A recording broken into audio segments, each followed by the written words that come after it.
ప్రముఖ artist Mauji Rio క్యాటలస్ రూపొందించిన కొత్త బంగారు టాయిలెట్ త్వరలో వేలానికి రానుంది.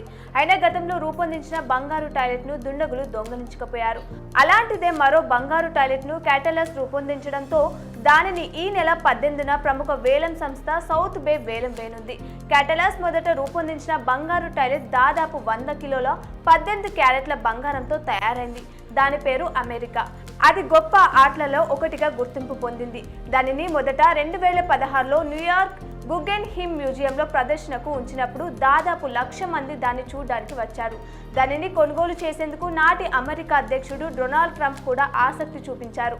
అయితే దానిని బ్రిటన్లోని బ్లెన్హమ్ ప్యాలెస్లో ప్రదర్శనకు ఉంచగా 2019లో దొంగలు 4 నిమిషాల్లోనే దోచుకెళ్లారు. ఎంత గాలించినా అది మళ్లీ కనిపించలేదు. దానిని దొంగలు కరిగించి బంగారాన్ని అమ్మేసి ఉంటారని భావిస్తున్నారు. అలాంటిదే మరో టాయిలెట్ ను క్యాటలస్ తయారు చేయడంతో ఈ నెలలో వేలం వేస్తున్నారు. దానికి భారీ ధర పలకొచ్చని భావిస్తున్నారు. క్యాటలస్ బనానా ఆర్టిస్ట్ గా కూడా ప్రసిద్ధి చెందారు. ఒక గోడపై టేపుతో అరటి పండును అతికించి ప్రదర్శనకు ఉంచడం ప్రపంచ వ్యాప్తంగా వైరల్ అయింది.